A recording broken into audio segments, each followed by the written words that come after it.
Hello everybody, welcome to my YouTube channel Sandip Chandra SBHS।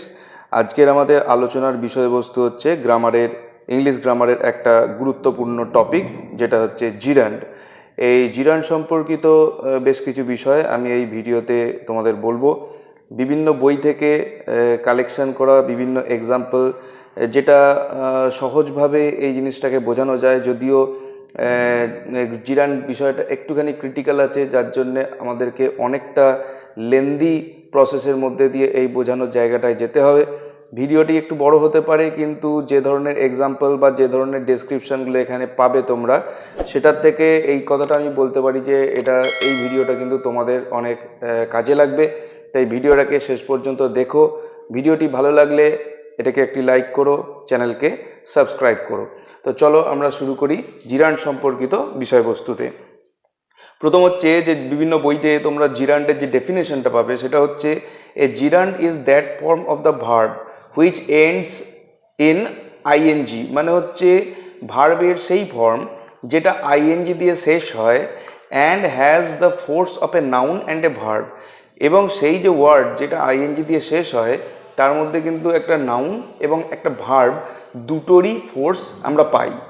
বা অন্য ভাষায় এটাকে বলা যেতে পারে a gerund is a double parts of speech, a noun and a verb combined. বা আমরা বলতে পারি জিরান্ড হচ্ছে একটা ডবল পার্টস অফ স্পিচ, যার মধ্যে একটা নাউন এবং ভার্ব মিলিতভাবে আছে। But it primarily a noun, কিন্তু প্রাথমিকভাবে এটা একটা noun, and is used as an ordinary noun in a sentence. এবং একটা সেন্টেন্সে একটা সাধারণ নাউন যেভাবে ব্যবহার হয়ে থাকে সেইভাবেই এটা ব্যবহার হয়। যেমন that is as a subject, object, complement. কখনো সাবজেক্ট হিসাবে ব্যবহৃত হয়, কখনো অবজেক্ট হিসাবে ব্যবহৃত হয়, কখনো কমপ্লিমেন্ট হিসাবেও ব্যবহৃত হয় ভার্বে। And may also have an object when it is formed from a transitive verb. এবং ট্রানজিটিভ ভার্ব থেকে যখন এটা গঠিত হয় তখন তার একটা অবজেক্টও থাকে। এবারে কিছু এক্সাম্পল আমরা দেবো এখানে, যেখানে আমরা এই যে ওপরের টপিকে যে কথাগুলো বললাম কিভাবে এই জিরান্ডটা ব্যবহৃত হয় সেন্টেন্সের মধ্যে, তার কিছু example.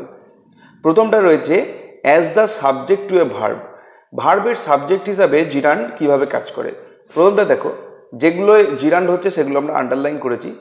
Sleeping is necessary to life. এখানে ইজ এটা হচ্ছে ভার্ব, এর আগে অর্থাৎ এই যে অংশটা এটা হচ্ছে নাউনের জায়গা। যেমন আমি যদি বলি air is necessary to life, এখানে এয়ার মানে বাতাস, বাতাসটা একটা নাউন। ঠিক সেই জায়গাটাতেই আইএনজি যুক্ত একটা ওয়ার্ড বসেছে যেটা হচ্ছে স্লিপিং। এখানে স্লিপিং হচ্ছে নাউন, কিন্তু এর সঙ্গে যেহেতু আইএনজি যুক্ত রয়েছে, সুতরাং এর ভেতরে একটা ভার্বের ফোর্স রয়েছে। সুতরাং নাউন এবং ভার্বের কম্বিনেশন যেহেতু এখানে আছে, সেই জন্য আমরা এটাকে বলছি জিরান্ড। তাহলে এই সেন্টেন্সের মধ্যে এই ভার্বের আগে নাউনের জায়গায় ব্যবহৃত হচ্ছে, যার মধ্যে নাউন এবং ভার্ব দুটোরই ফোর্স রয়েছে। অর্থাৎ স্লিপিং একটা ঘুমোনো, এটা একটা নাউনকে বোঝাচ্ছে। তো এটা নাউনটা সাবজেক্টের জায়গায় ব্যবহৃত হয়েছে বলে এটাকে জিরান্ড, সাবজেক্ট টু এ ভার্ব জিরান্ড বলা হচ্ছে। Sleeping is necessary to life. Object of a verb, object ভার্বের অবজেক্ট হিসাবে হি এনজয়েড। এখানে এনজয়েডটা হলো ভার্ব, এই এনজয়েডের পর স্লিপিং, এখানেও যেন স্লিপিং নাউন হিসেবে ব্যবহৃত হয়েছিল, সাবজেক্টের জায়গা নাউনের জায়গা, আবার অবজেক্টের জায়গাটাও কিন্তু নাউনের জায়গা। যেমন আমি এক্সাম্পল দিই, রাম ইজ এ বয়। এখানে রাম যেরকম নাউন, সেরকম বয় এটাও কিন্তু একটা নাউন। সুতরাং এই যে ভার্বের পরে রাম ইজ এ বয়, এই ভার্বের পরে এ বয়টা এলো, তাহলে এটা কিন্তু অবজেক্ট টু এ ভার্ব, কিন্তু তার মানে এটাও কিন্তু একটা নাউনের জায়গা, অবজেক্টের জায়গাটাও কিন্তু নাউনের জায়গা। সুতরাং এই যে অবজেক্টের জায়গায় এই নাউনের জায়গায় আইএনজি যুক্ত ওয়ার্ডটা এসেছে, ভার্ব প্লাস আইএনজি যুক্ত ওয়ার্ড এসেছে, কিন্তু একটা নাউনের মতো কাজ করছে, তাই এটাকে জিরান্ড বলা হচ্ছে। এবং অবজেক্টের পরে আসছে বলে এটাকে বলা হচ্ছে object of a verb. He enjoyed sleeping in an open air, in the open air. Next, complement of a verb, ভার্বের পরিপূরক হিসাবে। His constant habit was sleeping. তার মানে হিজ কনস্ট্যান্ট হ্যাবিট কি, ইজ ইকুয়াল টু স্লিপিং। মানে তার যেটা constant habit যদি কোনোটা থাকে, সেটা হচ্ছে স্লিপিং। মানে ভার্বটাকেই যেন আমাদের সামনে আরেকটুখানি ব্যাখ্যা করছে। এইখানেও কিন্তু হয়ে গেল ভার্ব প্লাস আইএনজি, এটা কিন্তু নাউনের মতো কাজ করে। অবজেক্ট অফ এ প্রিপোজিশন, প্রিপোজিশনের অবজেক্ট হিসাবে কি না, হি ওয়াজ ফন্ড অফ। এই অফের পর এই জিরান্ডটা আসছে, এটাকে আমরা বলছি অবজেক্ট অফ এ প্রিপোজিশন। এটাও কিন্তু নাউনের মতো কাজ করছে বলে এটাকে জিরান্ড বলা হচ্ছে। Part of A compound noun, compound নাউনের অংশ হিসাবে কীরকম, this is a sleeping room. একটা রুম যেটা স্লিপিংয়ের জন্য ব্যবহৃত হয়, যেমন ডাইনিং হল আমরা বলতে পারি। এই হি ইনহেলড লাফিং গ্যাস, একটা গ্যাস যেটা ইনহেল করলে লোকে হাসে, তো লাফিং গ্যাস সেটাকে বলা হচ্ছে। এইবার দেখো জিরান্ড উইথ পজিটিভ, কি কিছু কিছু সময় জিরান্ড পজিটিভের পরে ব্যবহৃত হয়। কিভাবে?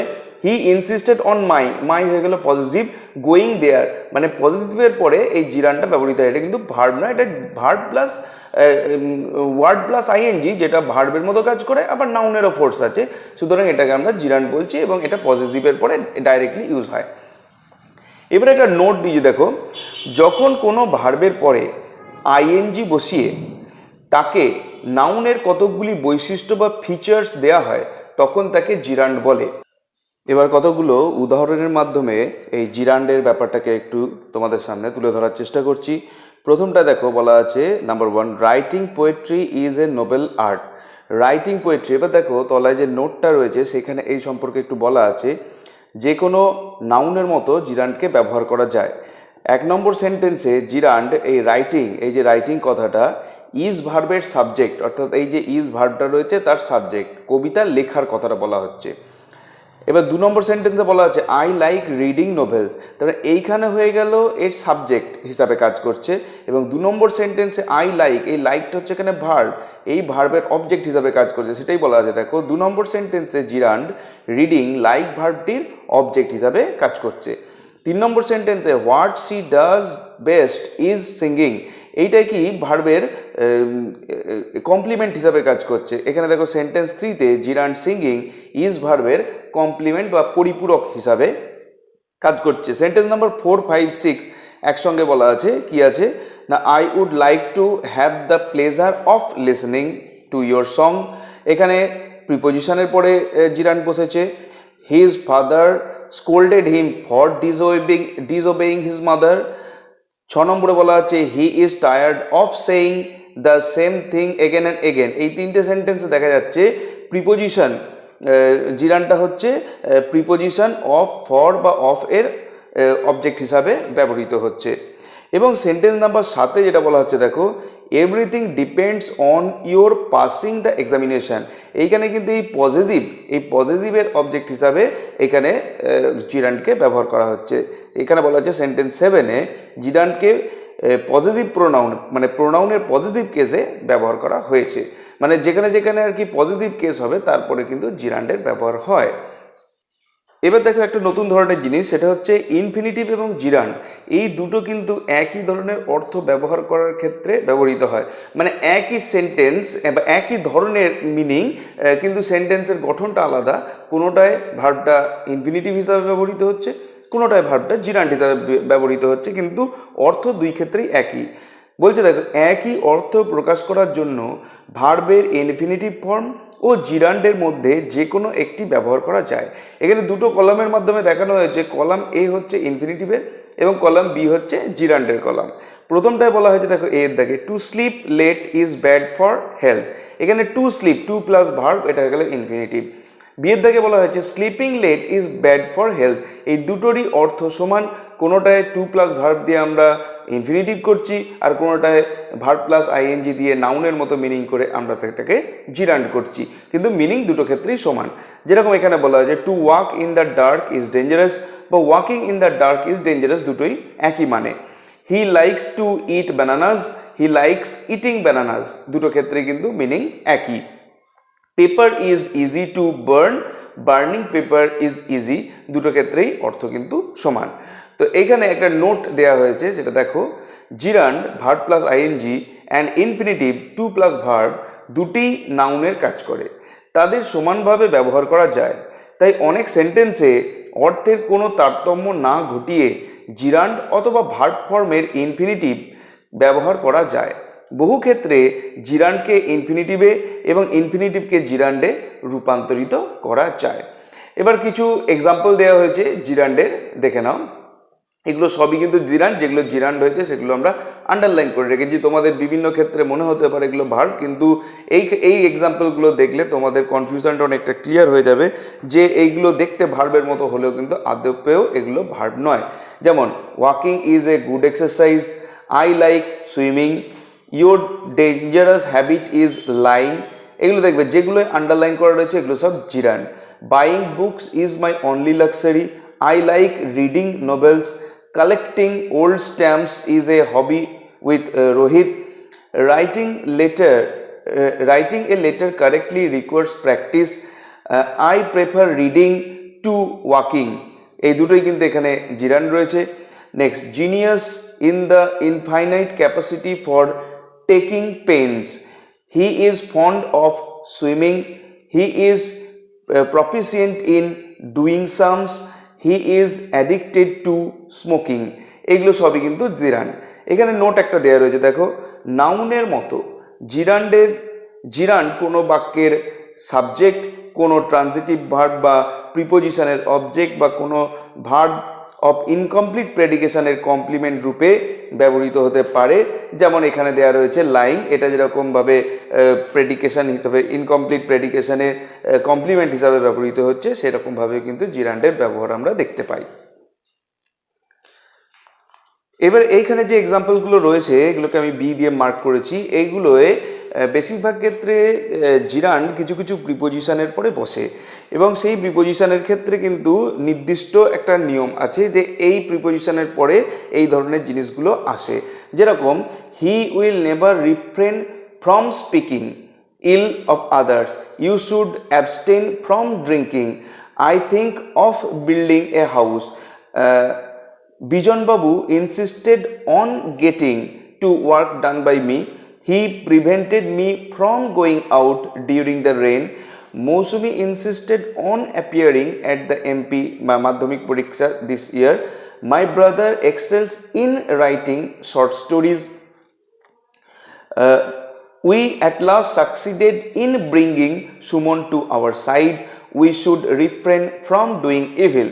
এবার দেখো এইখানে নোটে যেটা বলা রয়েছে সেটা কি, prevent, insist, hinder, succeed, refrain, discourage, excel প্রভৃতি ভার্বের পর বিশেষ বিশেষ প্রিপোজিশন বসে। এইগুলো সবই হচ্ছে অ্যাপ্রোপ্রিয়েট প্রিপোজিশন। হ্যাঁ, যেমন হচ্ছে abstain from, refrain from, insisted on, তারপর হচ্ছে এক্সেলস ইন, সাকসিডেড ইন, এগুলো প্রিপোজিশন বসে এবং তারপর জিরান্ড ব্যবহৃত হয়। তার মানে কিছু কিছু ভার্ব এরকম আছে যাদের পরে একটা নির্দিষ্ট প্রিপোজিশন থাকে, তো এরকম ভার্বের পরে জিরান্ড ব্যবহৃত হতে গেলে সেই প্রিপোজিশনকে আগে আসতে হবে, তারপরে সেই জিরান্ডটা ব্যবহৃত হবে। এই ভার্বগুলির পরে কোনো ইনফিনিটিভ বসে না। খেয়াল রাখতে হবে, এই যে ভার্বগুলো ব্যবহৃত হয় ইনসিস্টেড, এক্সেল, সাকসিড, এগুলোর পরে কিন্তু কোনো ইনফিনিটিভ মানে 2+ ভার্ব বসে না। পরে দেখো সি এর দাগে কিছু এক্সাম্পল আছে কি, I could not help speaking a word or two. এখানে দেখো হেল্পের পর সরাসরি স্পিকিং এসছে, এই মাঝখানে কিন্তু কোনো প্রিপোজিশন আসেনি। It is evening and now I shall begin reading, বিগিনের পরেই কিন্তু জিরান্ড রিডিং এসছে। I have just stopped writing, the soldiers commenced fighting with renewed vigour. এইখানে বলা হয়েছে দেখো নোটে যে স্টপ, কমেন্স, হেল্প, বিগিন প্রভৃতি ভার্বের পরে ইনফিনিটিভ ব্যবহৃত না হয়ে জিরান্ড বসে। কিন্তু লক্ষ্য করার বিষয় এই ক্ষেত্রে ভার্ব ও জিরান্ডের মধ্যে কোনো প্রিপোজিশন বসে না, অর্থাৎ ভার্বের পরেই কিন্তু সরাসরি জিরান্ডটি বসে। পরের যে পয়েন্টটা আছে যেটাকে আমি ডি দিয়ে মার্ক করেছি, সেইখানে বলা হয়েছে দেখো, I have no objection to your accepting the post. এইগুলোতে সবকটাতেই আছে কি পজিটিভ কেস, অর্থাৎ প্রোনাউনের যে পজিটিভ কেস বা কোনো অধিকারগত জিনিসকে বোঝায়, তারপরে জিরান্ড কিভাবে ব্যবহৃত হয়। I have no objection to your accepting the post, he insisted on Kamal's applying for leave. এখানে দেখো কমলের পর অ্যাপোস্ট্রফি এসেছে। There is every chance of the watch being lost, he insisted on my going away, Asu insisted on his being paid his dues, and what is the reason of your being so late। এইখানে বলা হচ্ছে নোটে দেখো, জিরান্ড এর সঙ্গে সম্বন্ধযুক্ত প্রোনাউনের positive case হয়। এইটার সঙ্গে যে সম্বন্ধযুক্ত যে পদটা রয়েছে সেটা পজিটিভ কেস হতে হবে। জিরান্ডের সঙ্গে সম্বন্ধযুক্ত নাউনটি যদি চেতন পদার্থবাচক হয় তাহলে তার পজিটিভ কেস হবে। চেতন পদার্থ মানে হচ্ছে যদি এইটা কোনো প্রাণবাচক অবজেক্ট হয় তাহলে তার পজিটিভ কেস কিন্তু হবে। আবার যেখানে যদি নামের ব্যাপার থাকে সেই ক্ষেত্রে পজিটিভ হিসাবে আমরা অ্যাপোস্ট্রফি এসটাকে ব্যবহার করব। আবার একটা নোট দেখো, বলছে কখনো কখনো জিরান্ডের সঙ্গে সম্বন্ধযুক্ত নাউন অচেতন পদার্থবোধক হলেও অ্যাপোস্ট্রফি এস দিয়ে তার পজিটিভ কেস করতে হয়। আমরা এর আগের এক্সাম্পলে দেখলাম যে যেখানে কমলস অ্যাপ্লাইং ফর লিভ, কমল সে কি হয়ে আছে না একটা চেতনবাচক পদার্থ, অর্থাৎ হচ্ছে একটা মানুষ, তার জন্য তার সঙ্গে অ্যাপোস্ট্রফি এস দিয়ে তার পজিটিভ কেস করা হয়েছে। কিন্তু কখনো কখনো আবার অচেতন পদার্থ মানে যেগুলো প্রাণহীন সেগুলোকেও যদি এই জিরান্ড সঙ্গে সম্বন্ধযুক্ত করবার জন্য তার সঙ্গেও কিন্তু অ্যাপোস্ট্রফি এস যোগ করা হয়। এক্সাম্পল দেওয়া হয়েছে, we have never hard of irons attracting a magnet. এখানে আয়রনের পজিটিভ কেস করা হয়েছে আয়রন দিয়ে অ্যাপোস্ট্রফি এস, এবং অ্যাট্রাক্টিং এটা হয়ে গেল এখানে জিরান্ড। We have heard of iron attracting a magnet, এটা হচ্ছে গ্রামাটিক্যালি কারেক্ট নয়। এইবার এখানে একটা জিনিস বলা হচ্ছে দেখো, কিন্তু বর্তমানে এইরকম অচেতন পদার্থবোধক নাউনের পজিটিভ কেস না হওয়ার অনেক দৃষ্টান্ত দেখা যায়। এক্সাম্পল কি আছে, there is every chance of the match ending in a draw. এবার ম্যাচেস হচ্ছে না, এখানে match ending in a draw, ending হয়ে গেল এখানে জিরান্ড, আর এই ম্যাচ হয়ে গেল এখানে মানে অচেতন পদার্থবোধক শব্দ। 2 নম্বরে বলেছে we গ্রিউ impatient at the train running so slowly. Trains running নয়, ট্রেন রানিং স্লোলি, এরকম ধরনের এক্সাম্পল কিন্তু দেখা যাচ্ছে। এই বিষয়ে একটা নোট বলা হচ্ছে দেখো, পজিটিভ নাউনের সঙ্গে সম্বন্ধযুক্ত জিরান্ডের প্রয়োগ ব্যাকরণ সিদ্ধ হলেও কোনো কোনো ক্ষেত্রে রীতিসম্মত হয় না। এক্সাম্পল বলছে, this is the reason of Shelley's dying early. এই বাক্যটি শ্রুতিকটু, এটা শুনতে একটু খারাপ লাগছে। যদি বলা হয় this is the reason of Shelley's early death, তাহলে জিনিসটা শ্রুতিমধুর হয়। এইবারে দেখো বলা হচ্ছে some words used at participles and জিরান্ড।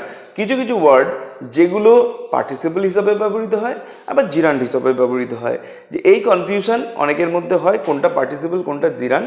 সেইটার জন্যে একটা ছক করেছি যেখানে পার্টিসিপল এবং জিরান্ড হিসাবে একই শব্দ কিভাবে ব্যবহৃত হয় দেখো। এই দিকের যে কলামটি আছে এটা পার্টিসিপলের, এই দিকের কলামটি জিরান্ডের। প্রথমে বলা হচ্ছে এ স্লিপিং ওয়াচম্যান, আর এটা হচ্ছে এ স্লিপিং স্যুট। এইটা অনেকটা সেই কম্পাউন্ড নাউনের মতো কাজ করবে। আর এইখানে হচ্ছে এই ওয়াচম্যানের এটা অ্যাডজেক্টিভ হিসাবে কাজ করছে, অর্থাৎ ওয়াচম্যান যে লোকটি হচ্ছে নিরাপত্তার রক্ষী, নজরদার, সে কি না ঘুমন্ত অবস্থায় রয়েছে, অ্যাকচুয়ালি তার অ্যাডজেক্টিভ তার অবস্থাটাকে বোঝাচ্ছে। আর স্লিপিং স্যুট মানে হচ্ছে একটা জামা যেটা শোয়ার সময় পরিধান করা হয়। তো এইটা কম্পাউন্ড নাউনের মতো কাজ করছে, আর এখানে স্লিপিংটা কিন্তু অ্যাডজেক্টিভের মতো কাজ করছে। অ্যাডজেক্টিভ প্লাস ভার্ব সেইটা কিন্তু মানে অ্যাডজেক্টিভ প্লাস আইএনজি বা ভার্ব প্লাস আইএনজি যেটা অ্যাডজেক্টিভের মতো কাজ করে তাকে আমরা পার্টিসিপল বলে থাকি। এবার দেখো এখানে বলা হচ্ছে এ ডাইনিং প্যাসেঞ্জার আর এ ডাইনিং কার।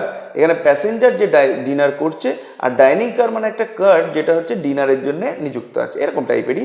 এ সুইং ম্যান যে সেলাই করছে, আর এ সুইং মেশিন একটা মেশিন যেটাতে সেলাই করা হয়। এ ওয়াকিং ম্যান একটা মানুষ যে হাঁটছে, তার বর্তমান অবস্থা হচ্ছে সে হাঁটছে। আর একটা হচ্ছে ওয়াকিং স্টিক একটা লাঠি যেটাকে হাঁটার জন্য ব্যবহার করা হয়। A rolling stone a rolling machine. A dying soldier dying words, এরকমভাবে কিছু ওয়ার্ড যেখান দিয়ে আমরা দেখাতে পারি যে জিরান্ড যেগুলো কিন্তু নাউনের মতো ব্যবহৃত হয়, কম্পাউন্ড নাউনের মতো ইউজ হচ্ছে, এবং পার্টিসিপল যেগুলো কিন্তু পরের যে নাউনটা রয়েছে তার অ্যাডজেক্টিভ হিসাবে ব্যবহৃত হচ্ছে। এখানে কিছু নোট দেওয়া রয়েছে দেখো, মনে রাখতে হবে প্রেজেন্ট পার্টিসিপল হলো ভার্ব থেকে গঠিত অ্যাডজেক্টিভ এবং জিরান্ড হলো ভার্ব থেকে গঠিত নাউন। এছাড়া জিরান্ডের মধ্যে ভার্বের বৈশিষ্ট্য কিন্তু বিদ্যমান থাকে। আচ্ছা, জিরান্ডের মধ্যে ভার্বের বৈশিষ্ট্য এইগুলো নিয়ে কয়েকটা এক্সাম্পল দেওয়া হয়েছে দেখো। He likes reciting poetry, Dora told me dreaming a good dream. তারপরে তাকে এখানে বলেছে he is in the habit of oversleeping everyday.